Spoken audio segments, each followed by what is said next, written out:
Always feels like January. It just feels like things are starting again, and programs begin, and a new energy is around us. And so welcome to this new season. It's our hope that through today we'll explore some ideas that will take us into the fall, but we'll also have a chance after our gathering to browse some offerings that are among us in this community over the next couple of months. There are tables around the back, and as we kind of anticipate the food that will be prepared for us, or the treats, or the fun outside, we can browse these offerings and see just what might be on offer, what interests us in the coming weeks and months. So we are spiritual seekers, and we're united in community. The seeking part is exciting. Maybe not to you. To me it is. Jeez. Should do it again? The seeking part is exciting. Okay. Now it's a pity whoop.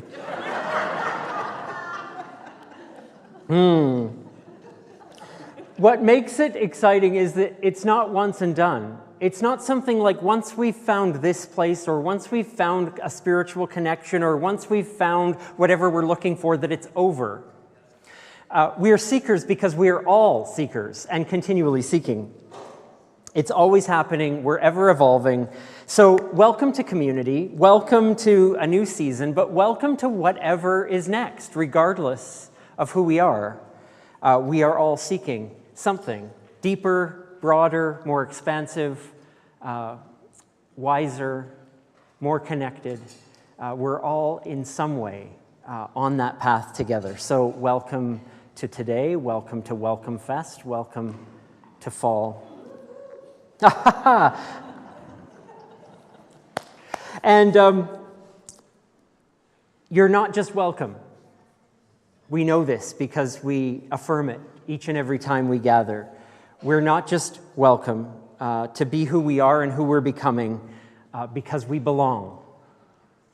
We belong. All ages, all sizes, all colors, all cultures, all genders, all abilities, all sexualities, all learning styles and neurotypes, all religions or none, all people.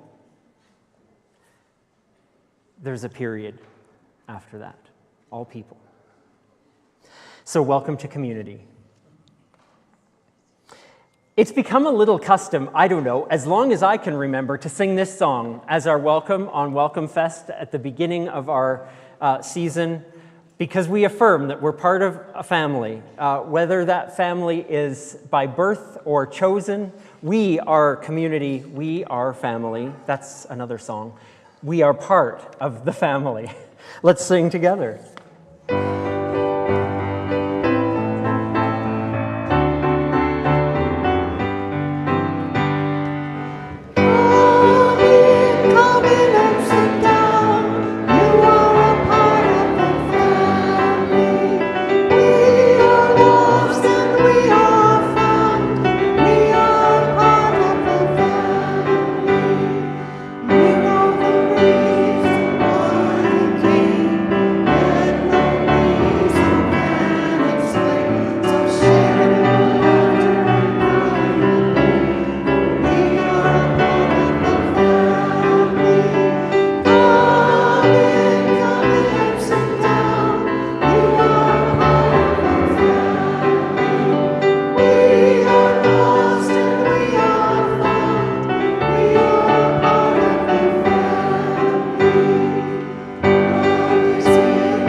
sharing companion for this morning.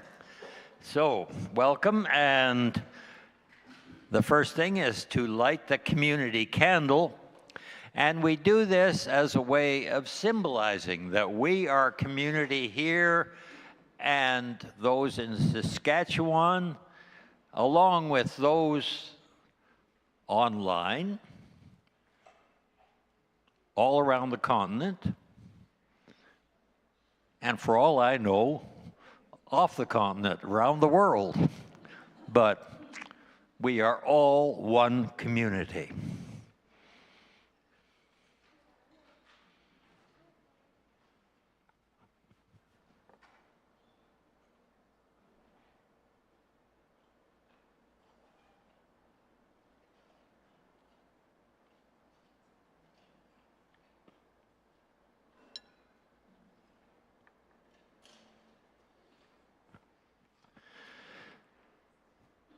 And we want to honor the land where we live, acknowledging that it's been the home for many Aboriginals long before we immigrants arrived on the scene. And the need for reconciliation has had one noticeable effect for those of you who are students of history, and that is the way we write Canadian history has been changing over the last few years.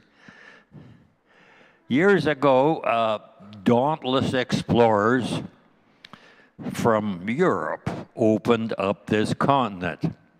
And we've come to recognize that without the Aboriginals who paddled the canoes and who guided those intrepid explorers up paths that the Aboriginals knew quite well, the rivers, but even more, the Aboriginals taught them how to survive in the wilderness. And without that, there would have been no exploration. So we want to say thank you by ourselves working toward reconciliation. So we honor this land and the people who inhabited it for so many years.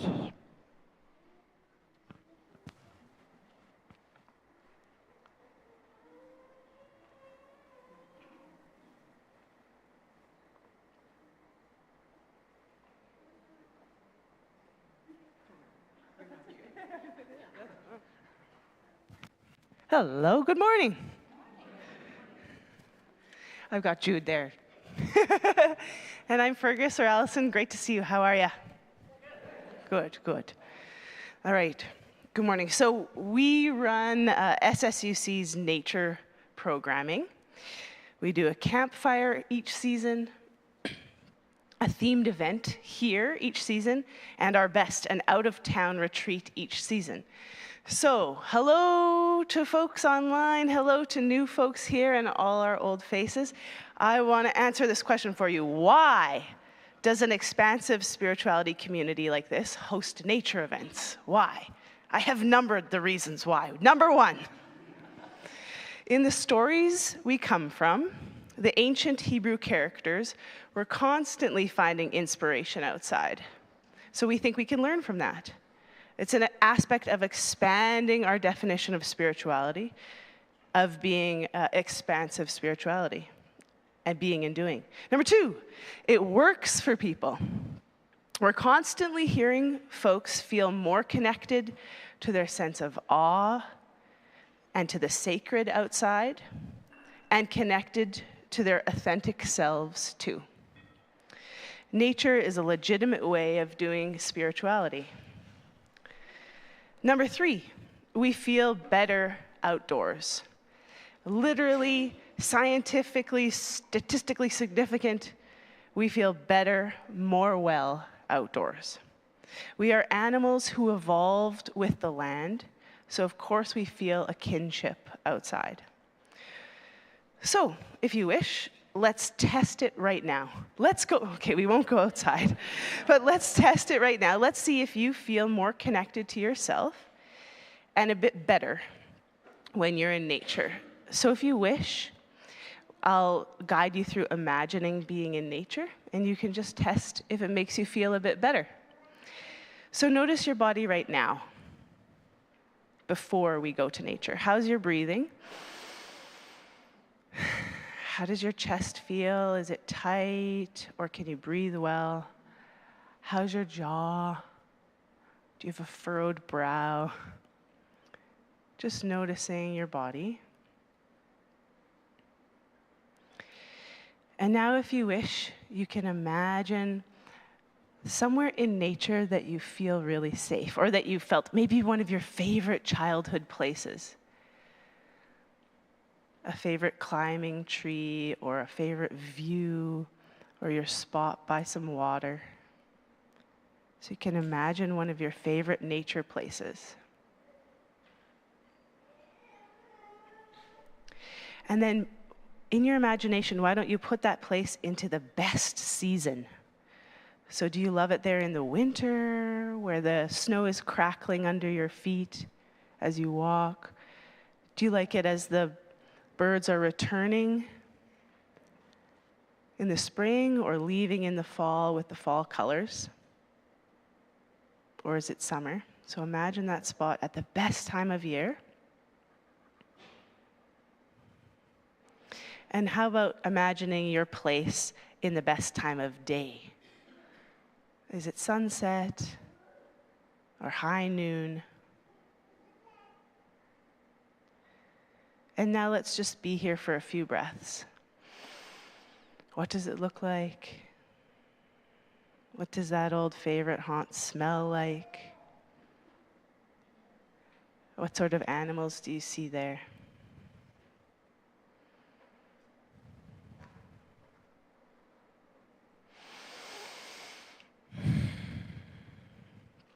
And now you can check in again. Maybe you feel a bit better than you did as you were hustling and bustling to get out the door this morning. Thanks. So for folks who don't know us yet, we're Jude and Fergus, and SSUC's nature programming is called Emberwood. Emberwood. Thanks so much.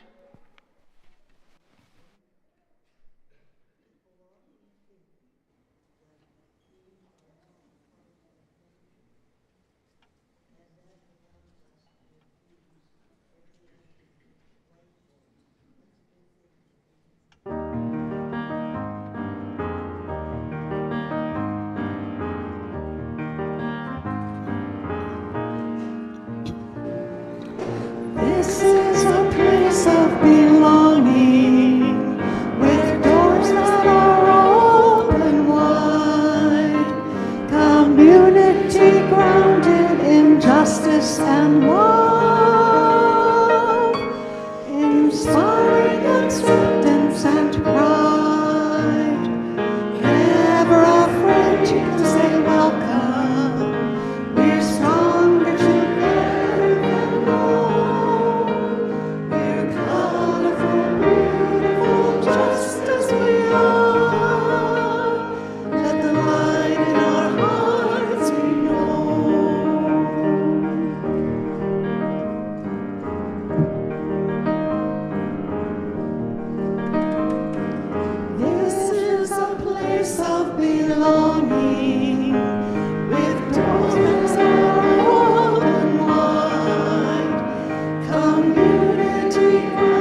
All right, now for something a little different. Today's wisdom comes to us from us, inspired a little bit by an ancient story. We've added a whole bunch of details that may or may not have happened, but the whole story may or may not have happened. So we're going to have a little retelling of a story long ago in the city of Jerusalem, where Jesus went to the temple, and the temple was the largest gathering place for the Hebrew people, and they came from all over to be there. And we could call it a church. They called it their temple. So since so many people wanted to come to the temple, it was always very busy. On this particular day in the temple, when this story happens, Jesus came to pray in the temple. Something interesting and extraordinary happened then. And we are going to imagine and recreate that story today. And when I say we, I mean we. I'm needing some volunteers. Oh, you don't even know the role yet. You don't care. All right. Well, we need some temple leaders, Lauren. Come on.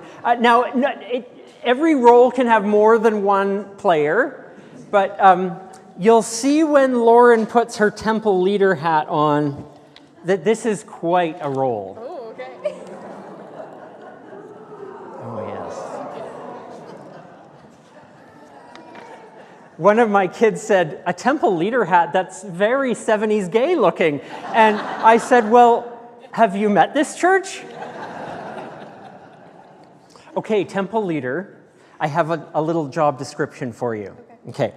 Your job as temple leader is to inspect the sheep that people are going to bring to you. Have you ever inspected sheep before? No. That's okay. They have to be flawless and perfect. Okay? All right. So that's the way it's always been done, so that's the way we're going to do it. If people are going to bring their sheep to the temple as a sacrifice, as a way to pay for all the things that they've done wrong, then the sheep needs to be perfect. The Holy Writings say so, period. I guess so.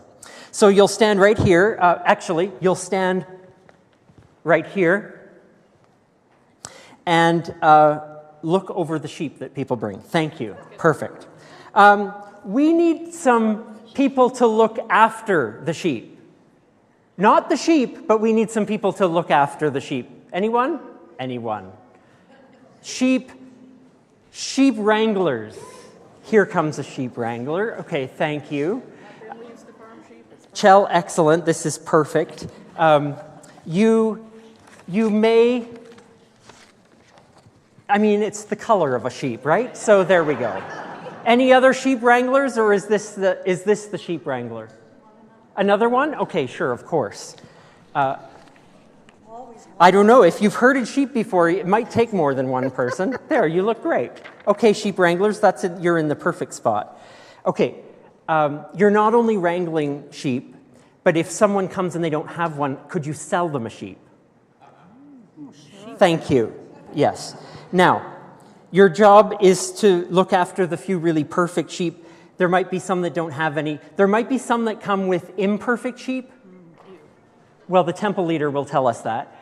And then you could just sell them a perfect sheep and take their imperfect sheep. Okay, all right, all right.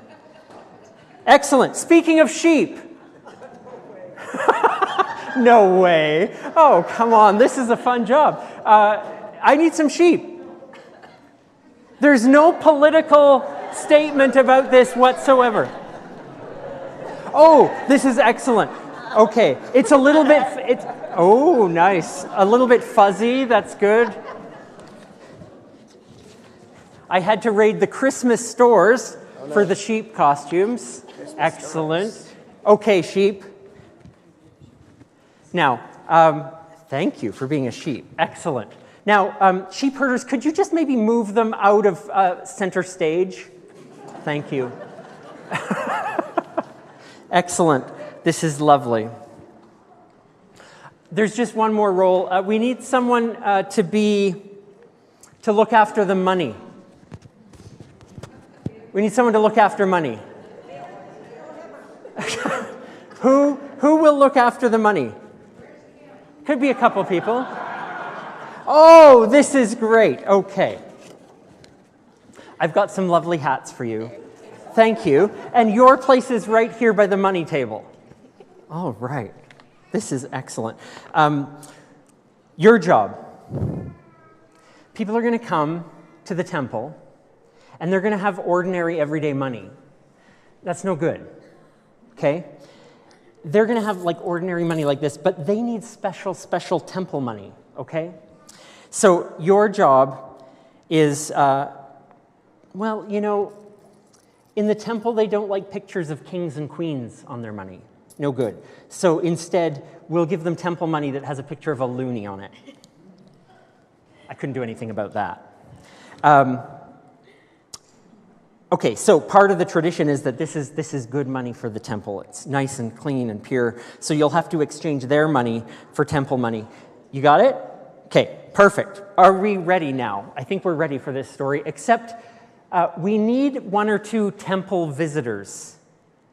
One or two temple visitors. Okay, excellent, excellent. Here comes another. Great. Yes, yes, a couple visitors is... Oh, I see. You moved at the wrong time, Shelley. It's like an auction. Don't move. Okay, here, Dean, thank you. Excellent. So, temple visitors. All you're going to do is you're going to come to the temple and hope for, you know, a temple experience. Maybe you're coming for some quiet or some prayer or whatever it is you're coming for. Well, I'll read what I have on my paper. How about that? You're going to come to the temple because you want to live well and be satisfied that you're in a good and healthy way with the world and with your spirits. But there are rules when you come to the temple. You need money. I mean, I assume that you didn't come up here with just some money. So there you go. There's some money. What else? And you have to bring a sheep. Did you bring your sheep? Darn it. You didn't bring a sheep. Let's make sure you have one. Well, those are perfect sheep over there. Well, could I borrow one of you? Thank you. I am perfect. Well, we'll see about that. Okay. And you need a sheep as well. Just pick a good one over there. Oh, look at that. That sheep is looking amazing.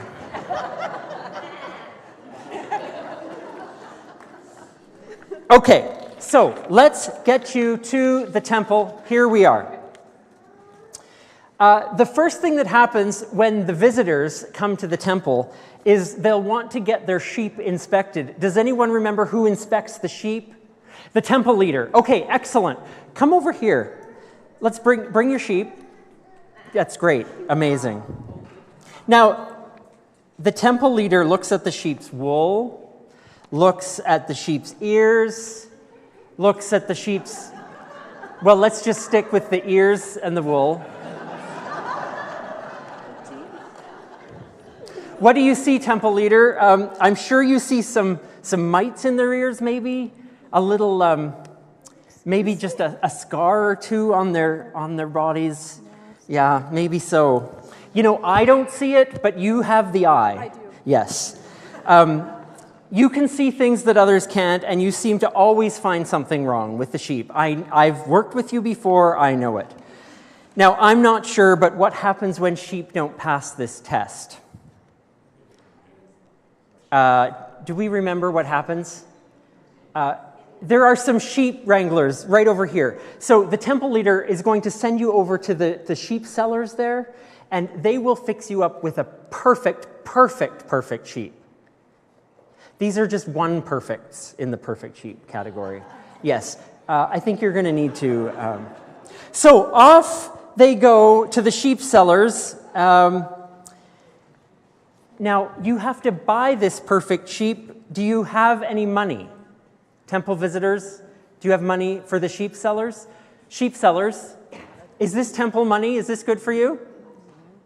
No, it's not. It totally isn't.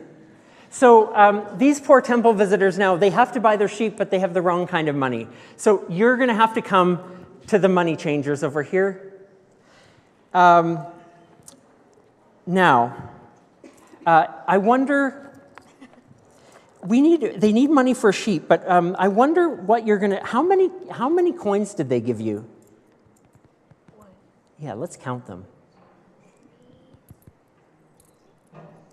6. I wonder how many temple coins 6 of their coins could buy. It's probably not 6 and 6 to 6, right? Maybe 1. Maybe 1. So I know, that's expensive. That's really expensive. So couldn't you give this temple visitor 1 temple coin? Excellent. That's all she gets. And then maybe we'll have to do the same for this temple visitor. 1, that's all you get. Sorry.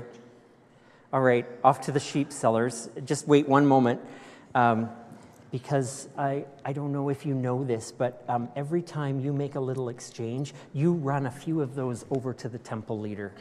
Just stick them in her hand right here. Okay, perfect. Well, this is the way it works. Now, we're back at the sheep sellers, aren't we? So now you can pay your sheep seller the temple coins that were required. Better pay that sheep seller so you can get your sheep. All right. Now, have you got your perfect sheep now? Sheep sellers, could you get them a few sheep?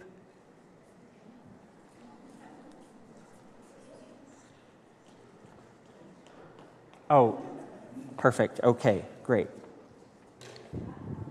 Sheep seller, could you just take one or two of those temple coins, just sneak it over here to the temple leader? The temple leader gets a little cut of that. Oh yeah, I see what's happening now. So sheep sellers, do you think the temple leader likes it when people... What's going on back there?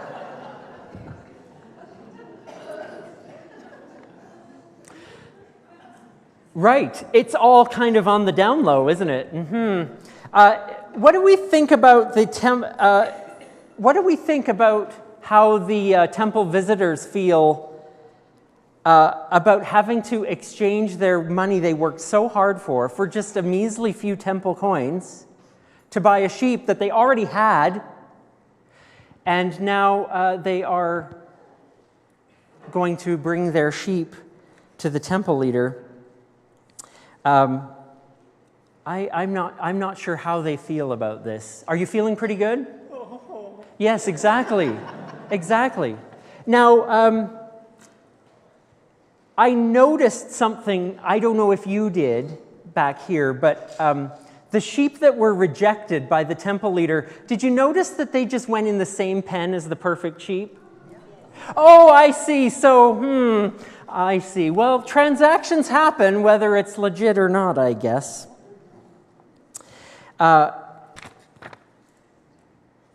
So what about the people who can't afford the sheep or get the temple money? What do we think happens? Tough luck. Oh, tough luck. Oh, truer words were never spoken.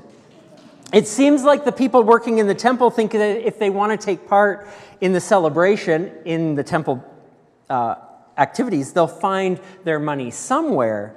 And if they can't take part this year, well, then they'll just have to work harder so that they can take part next year.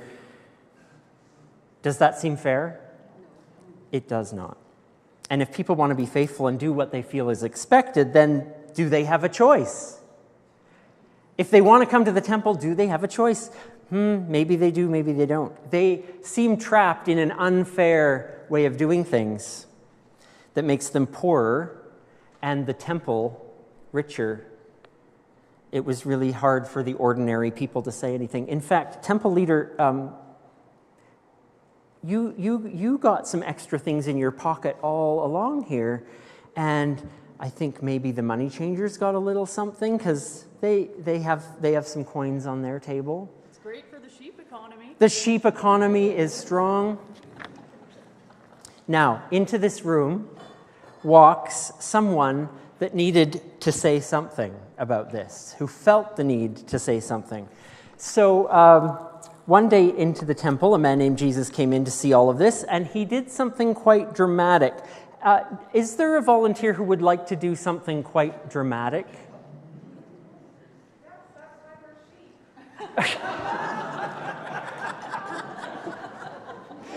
The sheep will say yes to anything. I need someone feeling really great and wanting to do something quite dramatic and who can really, yes, come on, Iris, come on. Could I ask you to step this way? Come over here. Okay.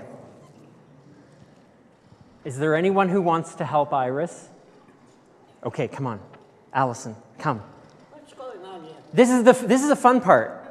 Okay, so these ordinary people who walk into the temple, who see this injustice going on, and they come in and they feel like they need to speak up. Don't you know that this is a special place, they said, and it should be a place where everyone can come, whether you have money or not, no matter whether you're what gender you are, no matter what age you are, no matter what. But you're making it into a place of robbers and criminals. All the temple workers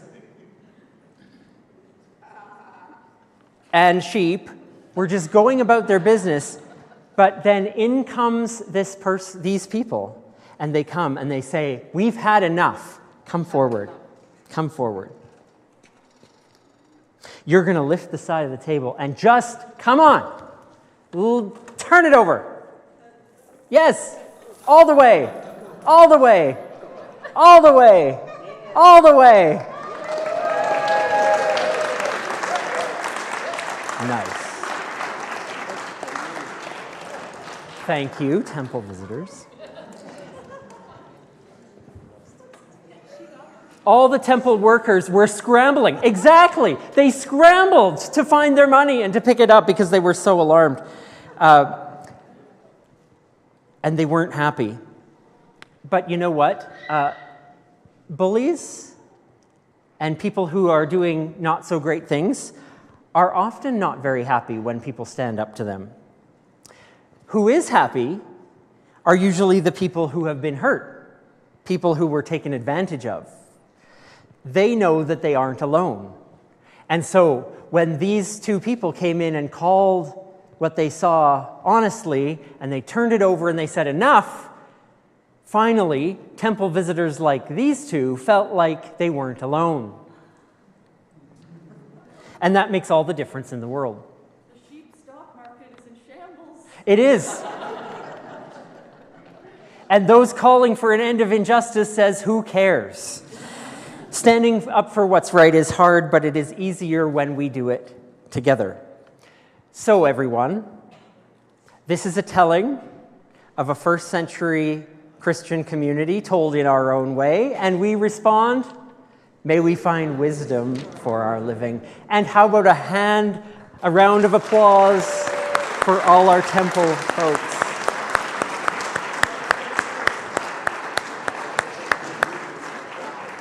Oh, thank you.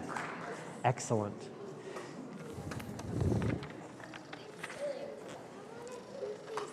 Aren't they fun hats? They really are. It's the money, I suppose. Oh, no. Look at that. That was so impactful that the temple leader even gave back the money that they had. It's okay. It'll just stay. It'll just stay. Thank you. I am going to say to everyone that we do wonderful things when we do them together for justice, for goodness, and as everyone is standing up already. We're inviting our kids to Kids Spirit this morning, and I want to say that you are welcome if you're from kindergarten to grade 5. to follow our leaders, Daisy and Ariane, to our Kids Spirit program. The choir's itching to sing, I can tell. They want the coins. Oh yeah, they're after the money.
I just want to say a brief few words after we told that story that we just told together. As a community of spiritual seekers, we've undertaken a number of commitments together over the years. I don't have to tell most of you this. We know these things. We've committed to be a deeply open, inclusive, and affirming community. We know that. We've committed to pursuing truth and reconciliation. We've committed to looking outside of ourselves in areas of outreach and activism and justice for others and for the planet. We've committed to walking a spiritual path that is open and expansive, rooted in the Jesus tradition and reaching to wisdom wherever we find it. And probably a whole bunch of things that we've committed to over the years that I'm forgetting or not mentioning. This last one, an expansive spirituality, is necessary in this world more than ever. Division, isolation, intolerance, exclusion, extremism, they are everywhere. And it may not historically be worse than at other times. We always have a recency bias to us. But to us, in the midst of these challenges, it seems like it. It seems like it's bad. As we've lived into our commitments to open and expansive spirituality over the years, we've met more and more folks like you, like me, that might call themselves spiritual migrants. We are ex this or ex that. And even more folks that have seen the ugly, exclusivist, hurtful, closed-minded nature of religion in their experience of church, folks who have been hurt or rejected, or who have had enough of seeing others hurt and rejected. We meet more and more people every day who can no longer believe the narrow and rigid belief systems of traditional Christianity, of the more evangelical or even of the mainline liberal persuasion. The boxes are too small, the dogma too strong. All this is to say that there are so many ways that the world calls for a more open and expansive view, one that focuses on the values that we share with our fellow humans, that cross the lines that we draw amid all that we seek when we seek to divide ourselves.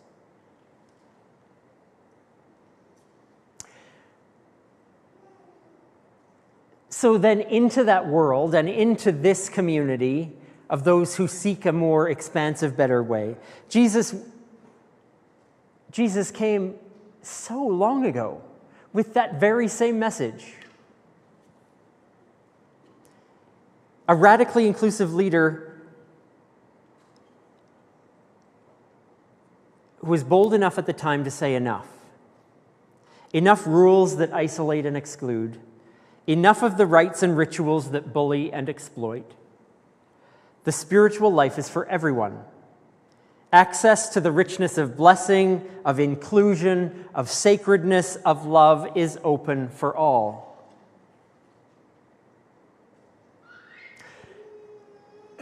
We're not doing very well as a species if spiritual leaders, not just 2,000 years ago, but even more ancient and more recent than that, with this same message, have come to speak this message to the world and we haven't heard it. The world hasn't heard it. But that doesn't mean that that message of inclusion and justice should not continue to be spoken again and again. Tables should be overturned every day because injustice is happening every day.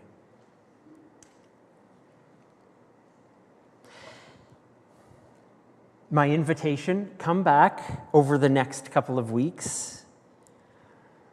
We're going to enter the same story for a number of weeks in a row.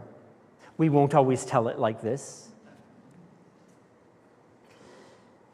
In deeper and different ways, each time in the next couple of weeks, we're going to enter this story and see how we can explore an expansive response to our hurts and abuses, to our traumas and scars, to the past and the present injustices. Let's really talk about what an expansive response to our hurting world can be. And we might come up with a number of solutions, and we might come up with maybe even one new idea, and we might just find that together we can continue speaking the message and turning the tables. And it starts with us, our community, our communities, and moves to the worlds that need it desperately, the ones we all know, the people in our lives we know, the folks that we see from a distance that need it desperately. May this journey be ours now, in the weeks and days to come. May it be so.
Being in community together means always accepting all of life in all it has to offer and all the challenges that come in the way as well.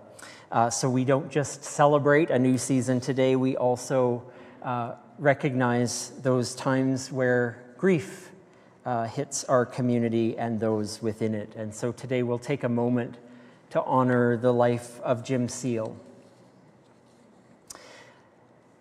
Jim was born in 1940 and grew up on a farm north of Wainwright, studied to become a mechanical engineer, and he practiced engineering in his life for over 60 years with his own engineering business. He was at work until just months ago.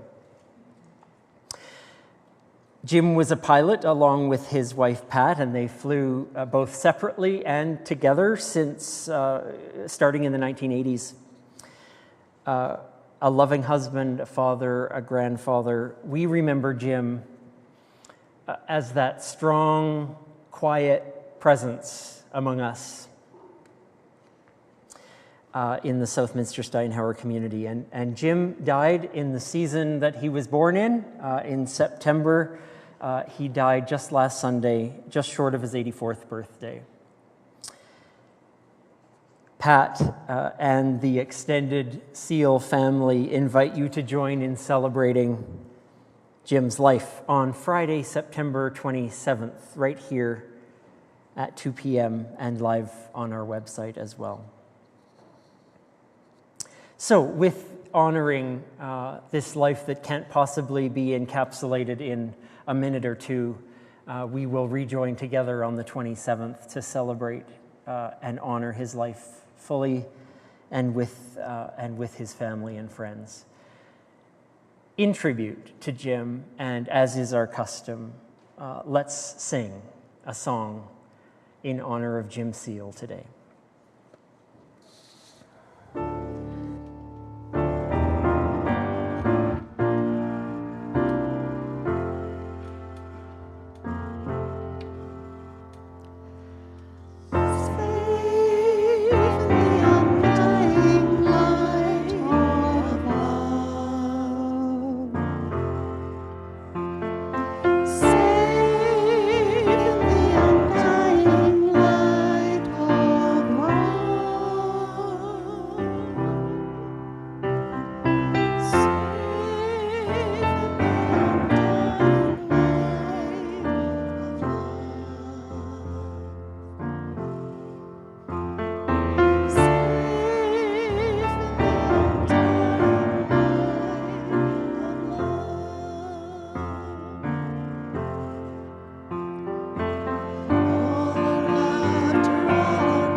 We know that there's no good way to follow that kind of part of our gathering, but let's follow it with the continued life and work and activity of this community that continues in good times and in sad.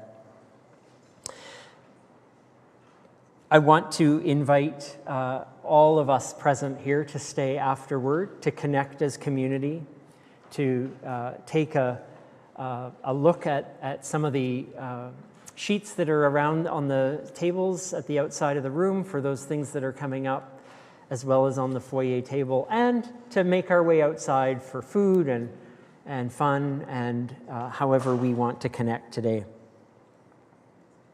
And I'll just say one thing about our upcoming community retreat that will bring together folks from Edmonton, our folks from SSUC Saskatoon.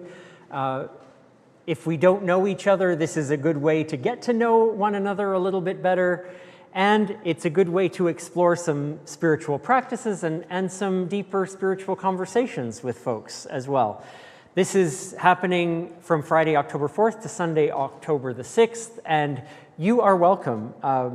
There's no cost to attend. There will be a few baskets out at the meals to help us offset the costs, but other than that, we just want to provide space and time to connect and explore with one another. You can register online through that website that's listed on the screen right now, or there are paper versions of that registration form on the foyer table. So you can fill one out with a pen and a pencil and paper if you remember how to use one of those. So if there are others with things that they want to share this morning, upcoming things to share, please come forward. The microphone is here.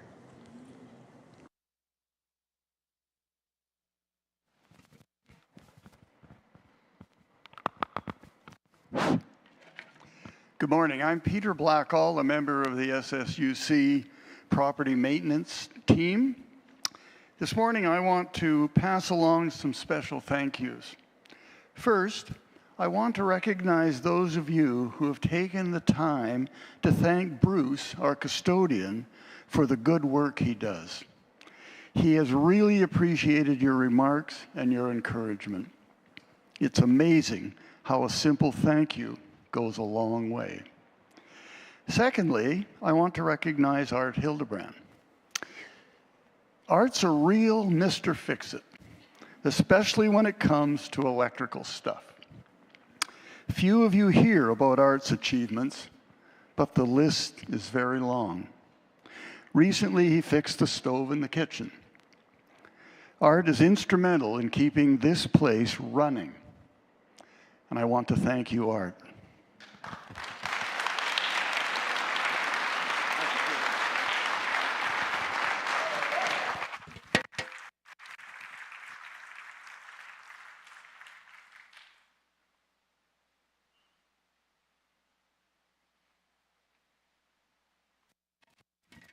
Good morning, everyone. I'm going to sidetrack a bit because I can't help myself right now. I just want to relate a story of my childhood when I was so happy in nature. And I would go to camp. 3 weeks, I would not cry leaving home to go to camp. I would cry coming home because I didn't want to leave camp. But we slept in army tents on wooden platforms. And we would get there, and they would give us palliasses. And a palliasse is a tall, tall pillowcase. And we would stuff hay in the palliasse, and that would be our mattress. It was amazing. And in the morning, we would have to lift the flaps of the tent, and we would smell the beautiful fresh air, see the dew on the land around. Anyway, that was a lovely memory. Thank you for allowing us to bring up those memories. But I thought I'd share that with you because that was fun. So I used to teach for 41 years, and every time I get up in front of a crowd, I'm nervous when I speak. So I'm going to talk to you today about the Caregivers Support Group. So I am a member of the Congregational Care Committee, and for those of you who might not be fully aware of what our committee does, our goal is to reach out to those members in our community who are isolated and who are in need of moral support and assistance. And our help comes in the form of phone calls, visits, meals, and transportation. So anyone ever needing help, please call out to the Congregational Care Committee here. In early July, I'm going to repeat a bit of what I said. I spoke to you about the expressed need of several members of our community to establish a caregiver support group within our congregation.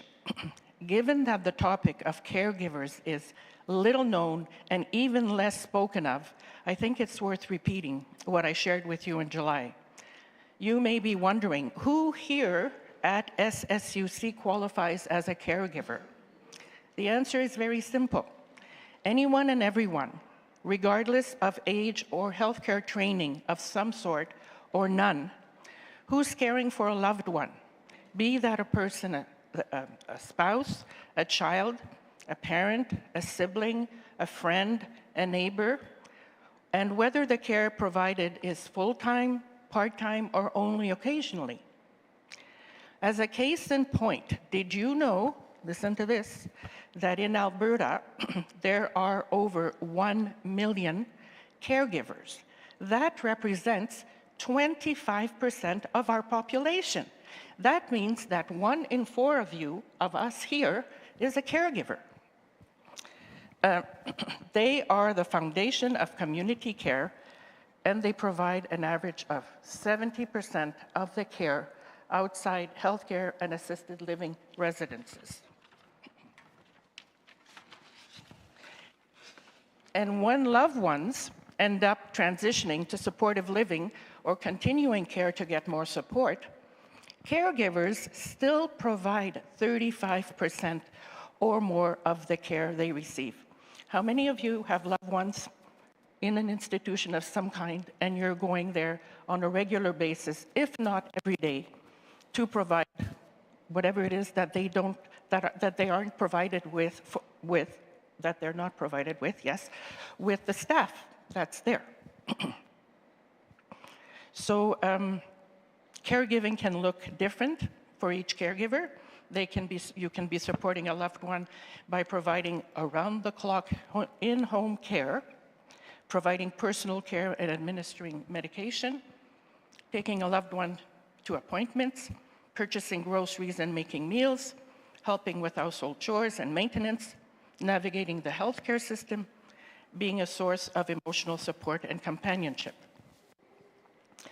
So to help our committee, the Congregational Care Committee, provide appropriate support to caregivers here in our own community, we have solicited the help and guidance of Caregivers Alberta. Caregivers Alberta is a not-for-profit organization that was founded in 2001, and they offer services that are wide-ranging to match the needs of caregivers. And their goal is to empower caregivers and promote their well-being, as well as to emphasize the importance of caregivers being valued and supported within their community. So I have good news. Your Congregational Care Committee is planning to offer its first caregiver support group here at SSUC, in person and online. The date and time will come shortly. To enable as many of you who would like to be part of the caregiver support group to attend, the format will be blended, so in person or online. This first gathering will likely take the form of an information session, getting to know each other, identifying our needs, and establishing dates and times for regular scheduled caregiver support group meetings. Until then, if you need help or in between meetings,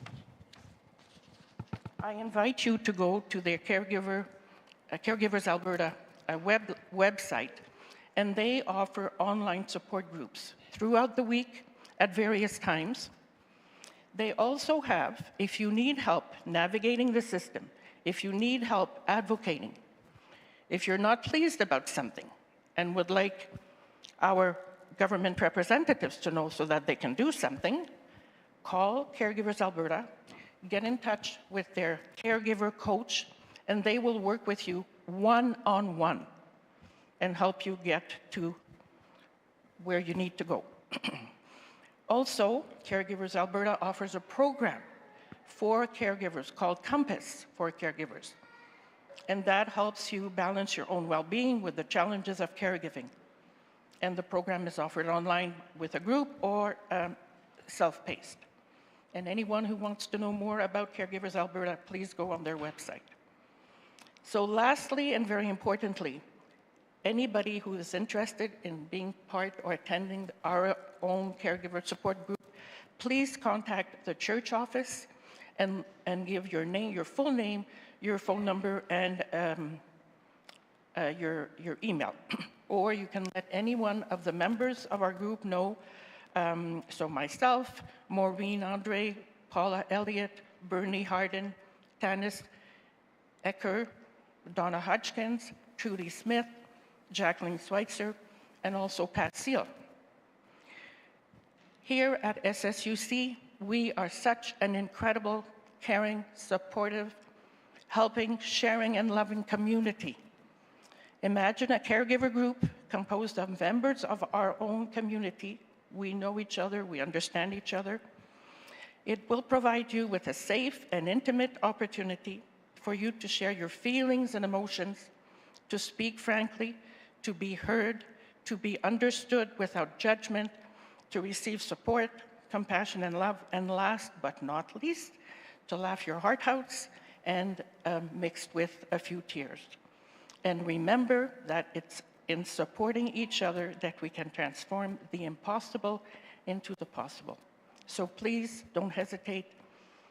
Call the office, give your name, phone number, and we'll be in touch with you. Thank you. That's it? Oh, that's all? Is that enough? Was that too long? No comment. Here we go.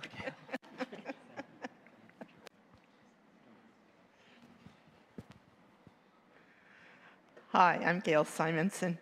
I just wanted to let you know Christmas is coming, and Gifts with a Vision from the National Church offers an opportunity to make a donation in someone's name as your gift to them and your gift to whatever project you choose. All that information is available online. And if you have your messenger online, make sure you check the link, because there is a write-up on there about Gifts with a Vision and some of the projects that you may wish to support.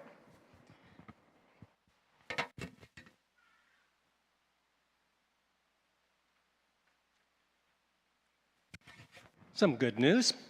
Guess Who's Coming for Dessert has a set of dates. We'll be running from Sunday, October 20th through Sunday, October 27th. So we have the dates for sharing dessert. And personally, I love dessert and I love conversation. What a great way to have people to come together. But where? In people's homes. What we now need are hosts to sign up. Now, a few people have mentioned that they want to be a host again, since last year's event was such a fun thing to do. We've got the sign-up sheets now on the table in the foyer to be a host.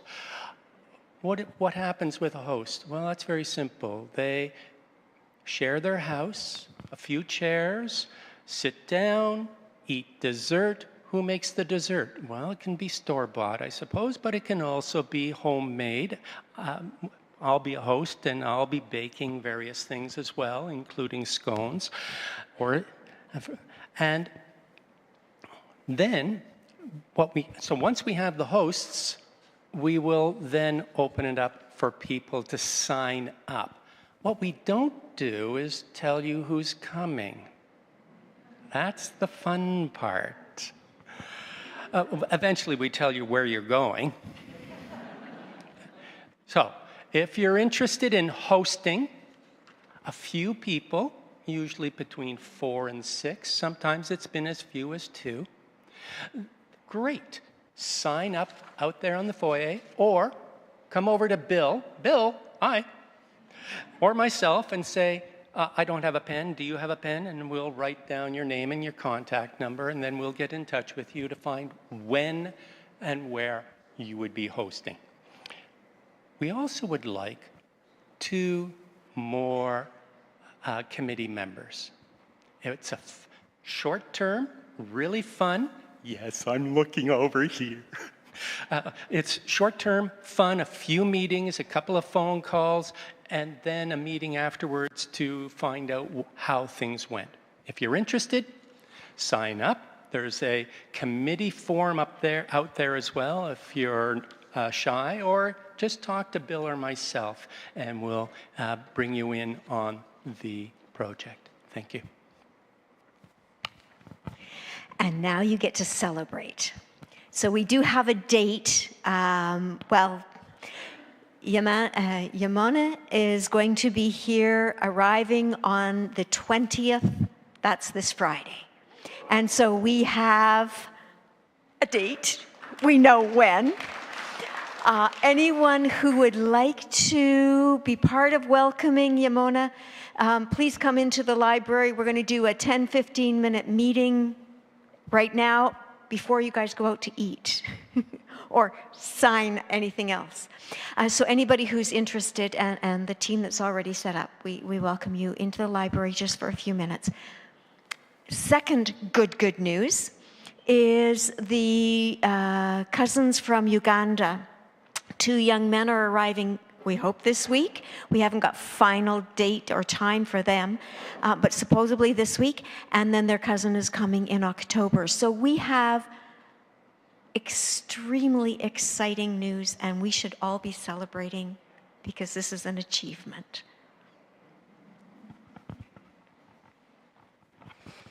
Wonderful. From Emberwood, yay, our team expands again. This fall, we are welcoming 4 practicum students, 2 from Concordia University and 2 from the MacEwan Social Work Program. So you'll see them, Ronnie, Jill, Shada, and Tegan. They'll be around our building and in our space for the next 8 months. And then all of you folks, you are invited to deepen your spirituality, to connect to community at some of the upcoming Emberwood events. We have Nest, which is our ecotherapy retreat at the end of September.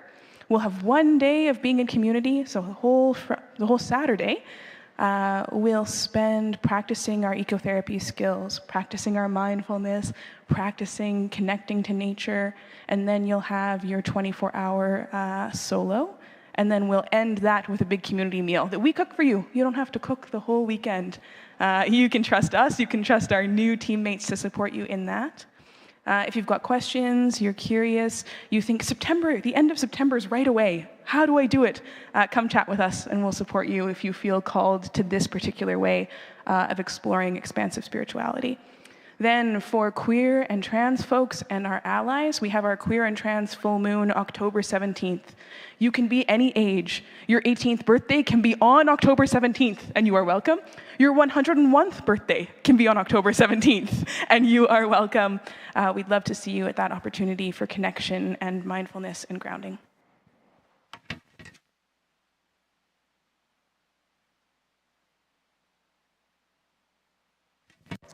Dear friends and spiritual community, it's so wonderful to be here with you. My name is Carolyn, for those of you who don't know me. And I'm here to also give an invitation to a mindfulness retreat, and it will be called Being Human, the interbeing of mindfulness, neuroscience, and engaged practice. This is a trauma-sensitive program, and it is inclusive to anybody who can come. There isn't a children's program, though. It is geared for adults. And it will be with Joanne Rosen, who is a Plum Village Dharma teacher in the Plum Village tradition under Zen Master Thich Nhat Hanh. And she, as being a Dharma teacher, there will be an opportunity to receive the 5 mindfulness trainings, which is essentially a global ethic that we can practice together and deepen in our spirituality and integrity of practice.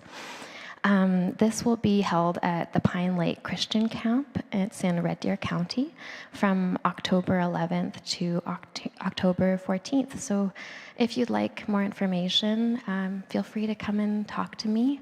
And we'd love to see you all there.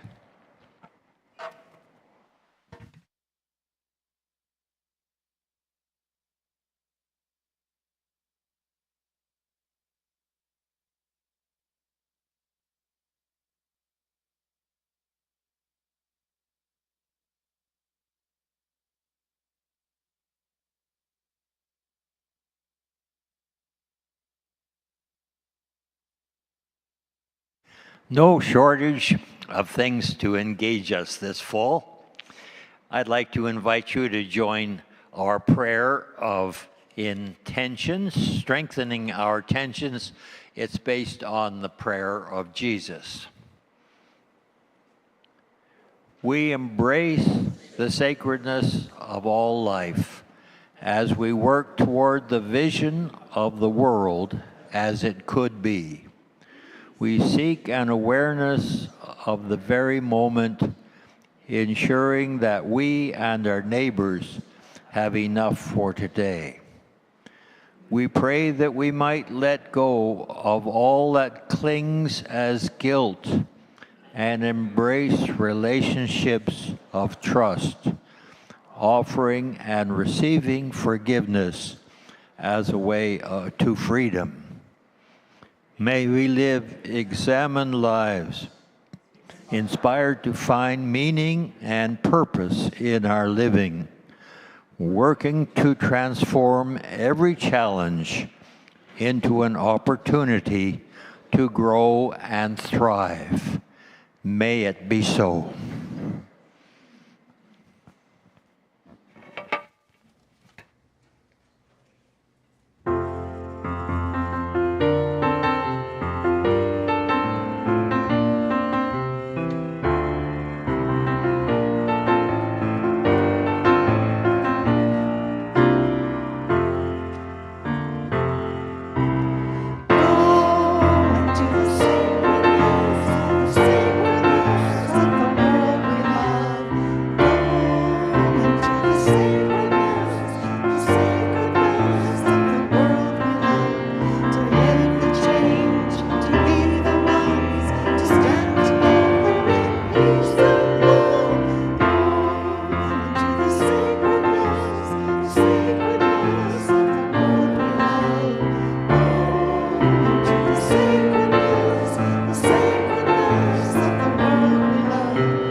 So take this light wherever you need it. May it be yours to share. May the work of justice, table turning, and light giving be ours always in every day.